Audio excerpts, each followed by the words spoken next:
listen, never in my life associated the word boring with baseball. We know what's up. Me? Yeah. Famous? Yeah. And I'm like giddy over there smiling like, we're about to win this shit. Did everyone give you crap? Give me a good host story. I'm not picking it up. We both love the game. We talk about it every day. Can't get enough baseball. Having some popcorn, you're fooling around your phone. I'd have to wait in line for 3 hours. Hang on, because it's about to be a wild ride. There's no human being on the planet I'd rather be talking to once again for the many times. Ryan Brasier. Hello, how are you? I'm great. I'm back. They're back. You're back. How many times has it been? 5? I mean, are we counting maybe? The Baseball Isn't Boring podcast? That thou shall be named the Baseball Isn't Boring podcast. Since we began this, man, I know that it was. I know that there was a couple with the Dodgers. Well, okay, so when you got let go from the Red Sox, when you came on and you joined the Dodgers, right? You had learned your new pitch, and then you got like a 0 ERA for the rest of your life. And then, so we have that. I remember distinctly doing it around the trade deadline, and I remember that because we were doing it, and then Joe got traded. To us, yeah. To you. Yeah. One of the top 5 moments in podcast history. Yeah. And so anyway, and then we've done it in person a few times. So it's but now you are with the Chicago Cubs. Is this the first time? You're with the Cubs. No, I think we did. We did it right when you were picked up. Yeah. I think we did spring training. Yeah. So, but all I know is this: just all you're doing is continuing to get outs. You just keep on keeping on. So, first of all, congratulations on that. Thank you. What is how do you feel? Here's a cliche question, but how do you feel now compared to when you were rolling the last couple of years? I don't know. It's a tough question. I feel pretty good. Okay. I mean, my velo's down a tick, but like you said, I'm still finding ways to get outs, more than not. But no, I think I'm on a good trajectory to get back to pretty much normal. But yeah, I feel good. Okay, all right. You still, but you're still like this is. We talked about landing with the Cubs and the whole Dodgers thing. It seems, Ryan. I'll just say this. I was just in the clubhouse. I was just in the Los Angeles Angels clubhouse talking to somebody, and I said, I'm going to be talking to Ryan Brasier. And you know what I know? All he does is win. All he does is win. I mean, but that you have landed in a good place. And I know that, it's, as we talked about in the previous podcast, that it wasn't an easy thing. Like when you're with a team that win the World Series, and then they decide to turn over a very effective bullpen, which, by the way, you don't have to say anything, but boy, they could use you right now. But you've landed in a good place, right? I think. Yeah, no, for sure. I wasn't really sure what to expect, before I got here, and then, through spring training, seeing some of the guys, being around some of the guys, like you had a pretty good feeling. And obviously, nobody knows how it's gonna go once the season starts, but it's been pretty wild. It's been obviously getting to see like PCA play every single day is crazy. He's so good. Then you got guys like Nico, who I always knew Nico was like a good player from afar, but like seeing him every day playing second, like putting together at bats, like I guess there's just little things you don't really see when you're not around these guys every day, and then you come to a team like this and you get to see it. But it's been pretty cool. I'm going to ask an unfair question. You were around Mookie at the height of his powers. We can't ignore what PCA is doing right now, right? We can't. Yeah, for sure. I mean, the numbers. I keep seeing these numbers pop up, which are historic numbers, and then you see him play. Like, what is? They're both great players, right? Well, first of all, like I got to see Mookie do some stupid stuff. Yeah. 18, the run, obviously like MVP, like hands down, probably the best player in baseball that year. So it's hard to sit here and say like, they're on the same level or whatever because Mookie's been doing it for so long. But for sure, you could see stuff in Pete like superstar type stuff. It seems like he always comes up in big situations and finds a way to like get a hit or steal a base or, he made a play that somebody said was like a 10% catch probability at the end of one of our games last week. And, just and I've been super, super lucky, like coming through the minor leagues and playing with Trout. And then I get to Boston, like in the middle of Mookie doing what he did in 2018. And then, like the last couple of years with the Dodgers, seeing Shohei and even like Freddie in the World Series, like I've seen some pretty cool shit. But what PCA is doing right now is pretty special. What was the moment? Because like you said, you don't really fully grasp it, and you shouldn't anyway, right? I mean, like the fact is that he wasn't at the height of his powers last year. He was figuring things out. But what was the moment? Maybe it was in February, maybe it was in March, maybe it was in April, where you're like, holy crap, this guy is good. So spring training, he went off. I mean, he raked in spring training. So in spring training, I was already like, damn, this kid's really freaking good. Then he struggled at the beginning of the season. And then when I went to Arizona and started through my rehab, like he started getting hot, and just watching the games, it's different watching on TV than being in the dugout. But yeah, he got on a little streak and hasn't really slowed down. It's nuts. I mean, and you gotta. And this comes back to like you guys having a good team. Congratulations, you have a good team. Yeah, man. I think that our hitters battle. Like we put together really good at bats. We wear pitchers down. Pitching staff has been, starters have been great. Bullpen's been throwing the ball really good lately. Just kind of everything going at once. But that's what I wanted to sort of ask you, because you come from the place where everyone's, oh my goodness, like nobody does it like the Dodgers. And I say this with all due respect. You win a World Series and nobody does do it like the Dodgers. Yeah, you lived it firsthand. I mean, nobody has two planes. I mean, if nothing else, right? So, did you have two planes last year? We did in the playoffs. We had like a players plane and then like a staff and family plane. Yeah, but everybody does that. Nobody does in the regular season. No, we didn't do it. Nah, that's next year. But you come from there and then you come here. And I think that people are sort of sleeping on, listen, I mean, the Dodgers have had their injuries and they're still going to be a really good team. Right. But I think people are asleep on the Cubs and not only how good you guys are, but the way that you do things. And I've known Jed for a long time, and I know that they've been building this up.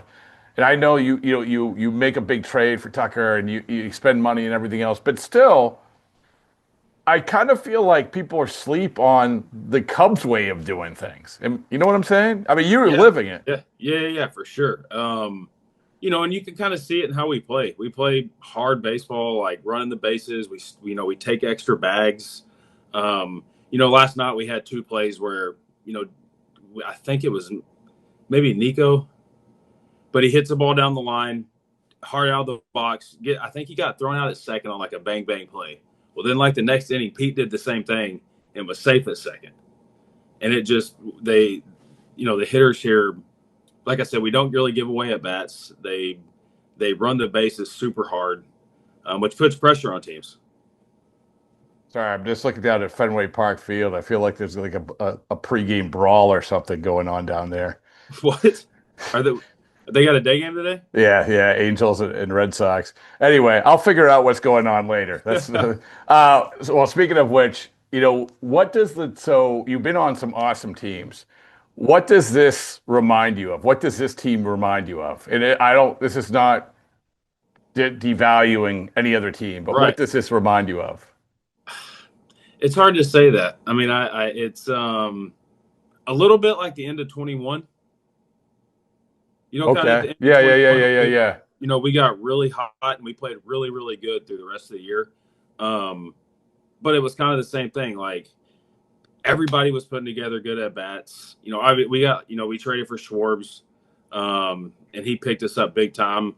But it's hard to say, 18 or last year just because of results and how good the teams were. But it's just different. It's a little different, type of baseball as far as, I mean, we have a lot of home runs, but it's stealing bases or taking extra bases and playing super defense. Our defense is unreal. Really? Yeah. Best defensive team you've ever been around? I mean, So- probably okay.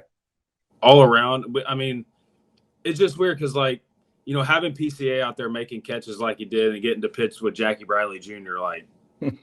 Yeah. Oh, it's that's a good comp, right? Yeah, seriously. And you see Pete do some things. Like I always tell people, like it always used to impress me. Like a ball would be hitting a gap, and Jackie would just put his head down and start running, and he wouldn't even hardly look up until he was about to catch the ball. It's like he knew exactly where the ball was going, and that's kind of what you see from Pete. I mean, he gets good jumps. He runs balls down.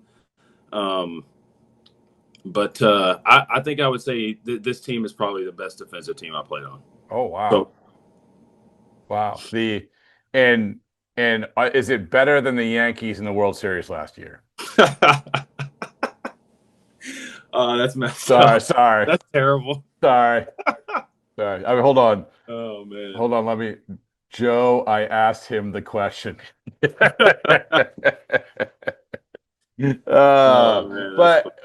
So one of my favorite topics is building of the bullpens, and I talked to you a lot, I think, about the Dodgers. I love the way that you guys built the bullpen last year because it's just about having the guys who know who they are, who know how to get through a season, who know who aren't gonna be chasing results so they don't get DFA, whatever it is.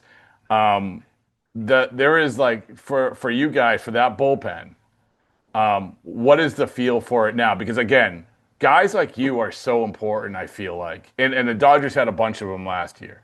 Like that dynamic of having sort of a bunch of guys who you sort of know what's going on. You know what I'm saying? Right. For sure. I think me and Press are the only people in the bullpen here. I want to say that even have pitched in the playoffs, but I don't know that for sure. I don't know. I think we're definitely the only two that have been to the World Series. But we've got a couple of young guys, a couple of older guys as well. And you got like Palencia. He struggled a little bit right at the beginning of the season, and then kind of flipped a switch, and now he's he's disgusting. I mean, he really is. Closing out games for us right now, but I think it's a good mix. And I think that's another thing. Like even like last year with the Dodgers, like a couple of guys that have been there, a few guys that haven't. And you try to keep it as normal as possible. Yeah. Just so it's not like like pressing every day or especially like once you get to the playoffs, like it's just a game.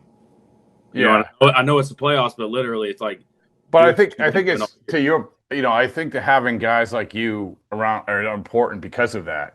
I remember talking to Kopak about lessons that he was learning from you guys. And I don't want to get like on a rant here, but it's just it bugs me. Like it bugs me that the way that teams are approaching bullpens now. It just does. The like it's basically it's too much of like, okay, we're just gonna cycle guys in. Right.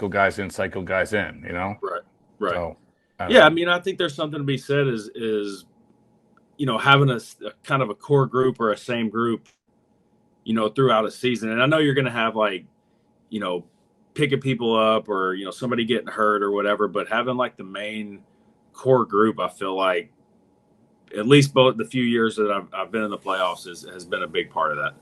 How about the clubhouse? The bullpens. Well, no. Before I go to that, how long did it take for the Post Malone party smell to get out of the Wrigley Field bullpen? I didn't even know that there was a concert until like a couple of days after. Yeah, but you smelled it. I didn't really smell anything. Oh, you did? No. Oh, okay. I don't know. I go by your teammate. But JMO's been there a while, so he probably can. He probably knew and was like sensing it. His senses were keen. His senses were keen. All right. Okay. But how about the clubhouse as a whole? Like that's awesome clubhouse. Really? Yeah, awesome. Because again, that comes back to you've been around some really, really good clubhouses, and it's sort of a cliche to say, oh, this is a good clubhouse or that's a good clubhouse, but you know. Yeah, for sure. No, I think this is a really good clubhouse. bus rides are fun. The clubhouse is always fun.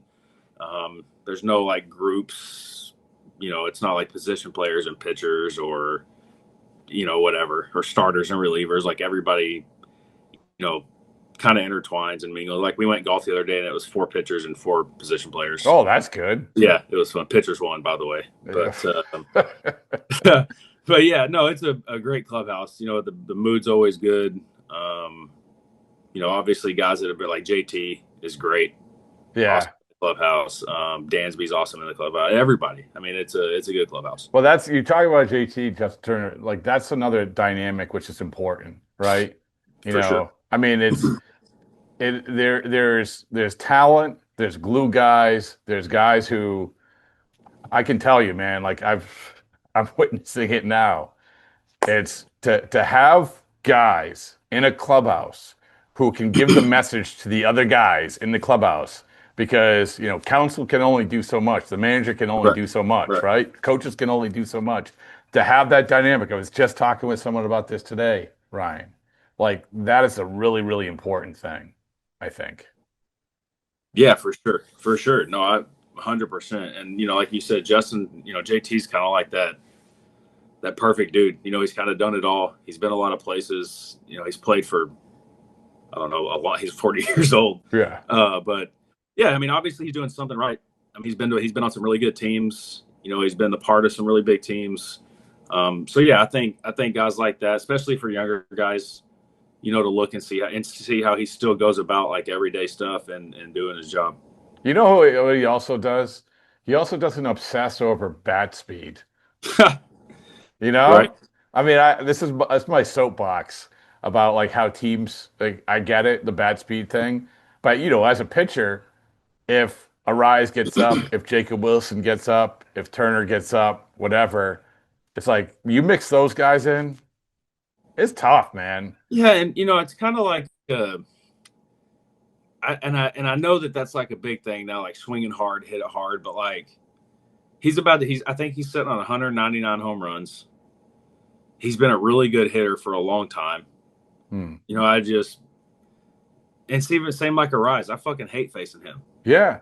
I mean, I hate facing Arise, and like even JT, like I feel like every at bat he has, whether he gets on or not, is a full count. He fouls a bunch of pitches off, and it's annoying. And why? And I'm glad you said that because I don't know why teams don't talk to pitchers and say, "Hey, yeah, we're going to have the guys who swing hard, but we have to mix in some of these other guys." Right? No, it's crazy to me. I'm going to reinvent baseball. But so I just like, here's the broad statement. Do you think that people are valuing and believe in the Cubs to the level they should be? And again, I'll come back to my original thing, which is we focus so much on the Dodgers, and I think we also focus so much really on the couple teams in the NL East as well. Right. Do you feel like people are understanding how good this team is? I think a lot of people were kind of skeptical through April because we had a really tough stretch in April. And even in spring training, I forget who I was talking to, but I was like, if we could go 500 in April, we're going to be in a really good spot. Because it was like the Dodgers, both series against the Dodgers, both series against the Diamondbacks, both series against the Padres. We played the Rangers early on, and it just looked like a really hard month. And we played really good. And I think some people were surprised. And then you get into May, and like we keep doing the same things. And I think more people, especially now that like Pete has gone off, I think a lot more people have started paying attention for sure. I love how you keep coming back to Pete, and rightfully so. Like it's that's a perfect example, though. Is that like I say, well, are people sleeping on the Cubs? Like, well, are people sleeping on what really is the best player in baseball this year? I mean, I think if you take away like his first 3.5 weeks and just like average out what he's been doing, he'd be the best player in baseball right now, probably. Yeah, and you know what he has? He has a Baseballs and Boring Japanese T-shirt. Does he really? Yeah, he probably, when I gave it to him, he had no idea who I was. Yeah. I was cruising through spring training. It wasn't this year, last year. It was great I talked to him, I don't know, 7 or 8 minutes. He was great to talk to. I mean, he was just finding his way, right? Yeah. From like here, like, and so you have to ask if he has one. Because it's very important that, as we know, it's scientifically proven that if you have one of those, you win, you're good. But also know this, and I know that I've had hollow promises in the past. I vow to you, especially since we've had on 2 Cubs pitchers in the last week. I vow to you, Ryan Brasier, that a box of baseballs and boring T-shirts are coming your way. Let's go. Yeah, yeah, Cubs colors? yeah. Blue, Okay. blue and white. I Yeah, mean, let's go. I'm not going to lie to you. It's going to be the exact same as the Dodgers colors. The ones I had last year. Yeah. Like it's the same color, isn't it? Yeah. It's funny. Rawlings a couple years ago started letting guys get their gloves at the end of the year for the next spring training instead of ordering them in spring training and getting them a couple weeks into the season or whatever. And so into last year, I'm like, oh, perfect. I've always had a black pitcher's glove, never not had one. And so I was like, I'm gonna do a blue glove with red stitching. And then they called me and they're like, yeah, we're about to trade you. And literally one of my first thoughts was, well, fuck, I'm not gonna be able to use my new glove. But you do. They got traded here, so I can still use it. Yep. Yeah. It is. It must be different.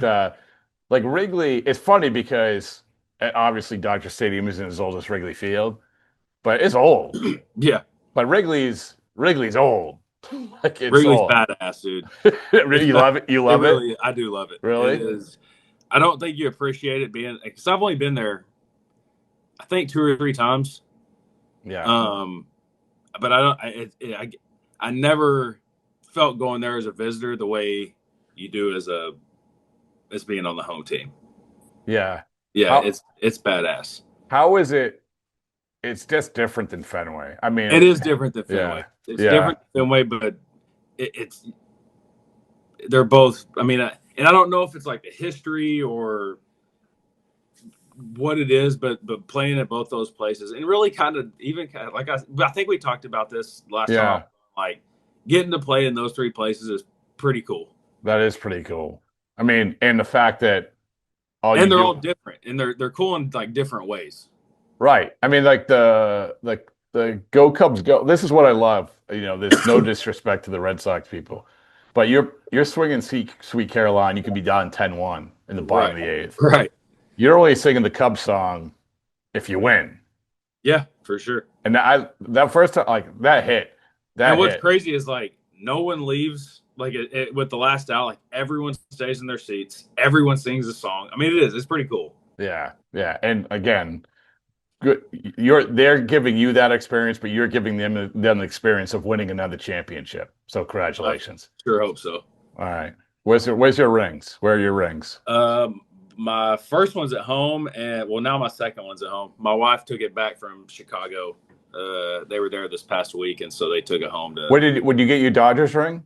Yeah, you did. Yeah, I did. They did a little. The whole bullpen came out when I came out of the dugout, and some of the guy coaches and stuff too. So it was pretty cool.